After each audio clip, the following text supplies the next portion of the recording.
Hello, friends. Happy June. Can you believe we're almost halfway through 2026? You know what they say, time flies when you're having fun. And so, in these next 3 minutes, my goal is to give you a market update. What did we see in May?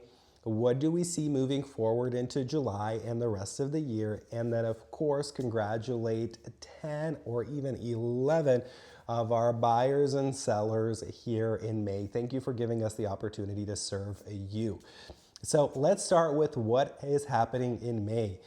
We have seen that the head of the Federal Reserve has changed, but we have not seen interest rates come down. Rates have stayed pretty stable from April to May, somewhere, depending on the lender, from 6.5% to 7%. As we're sitting of recording this video, interest rates have crept down a tiny bit closer to 6.5%, but we're still seeing a lot of instability and buyers being unsure of purchasing. Now, this becomes extremely normal when there is a big change from interest rates over a short period of time. What do I mean? So imagine it's January, you're watching my market update, and I tell you that rates are now down to about 5.5%, 5.75%. Same thing in February. And then all of a sudden we have the war in Iran start. Interest rates change from 5.75 for some people up to 6.75, if not 7. And this totally crushes affordability for those buyers.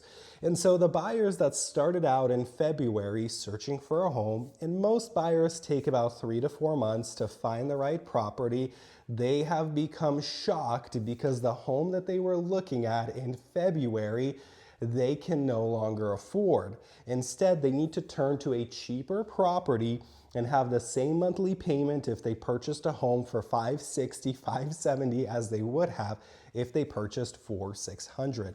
And so that is why we're seeing the spring market, or what we thought the spring market would be, drastically slow down, and we're having an early close of the spring market.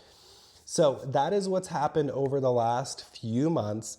Although May still stood fairly strong towards the middle of May, we saw a lot of buyer demand decrease. And as we step into June and July, we'll continue to see buyer demand actually decrease, primarily because of the seasons of life. We're having school end in the next few weeks. Graduation parties, the sun is out, people are relaxing, they're done with school, the kids are back into their house, it's a mess, schedules are getting turned upside down, and so buyers and sellers are like, we'll take a little bit of a step back. Up until probably 4th of July. After 4th of July, we'll see a little push and then another slowdown in August. And then towards the end of August into September and October, we'll see another push of buyers and sellers. And so what's happening in the market today is very normal when we see high volatility with interest rates. So if you're thinking about selling your home, just know that your home will sell. It'll take a little bit longer than a weekend or even two. It might take 30 to 45 days to get your home sold, but the reality is there's still not enough supply. There is not enough good homes available, and when buyers go around, shop around, they realize that the options that they have are limited. They will come back to the great product that's out there, even though it feels a little bit too expensive. So stay strong out there if you're thinking of selling a home. Now, as we continue into the rest of the year, my personal prediction is the new Fed chair will not make a great impact on interest rates. And the pricing as we continue towards the end of the year will start to steady, if not decrease slightly. But that means that not a lot of sellers will actually put their homes up on the market if we're seeing a slight decrease. So my prediction is we'll have worse homes out up for sale. Only people who are extremely motivated go out there and sell, and the most motivated buyers out there who are actually purchasing and trying to take advantage of opportunity. Now that means you have a lot of opportunity as a buyer, means you can go out there and negotiate, get your closing costs paid for, and maybe get like a 2-1 buy down where your interest rate will be lower.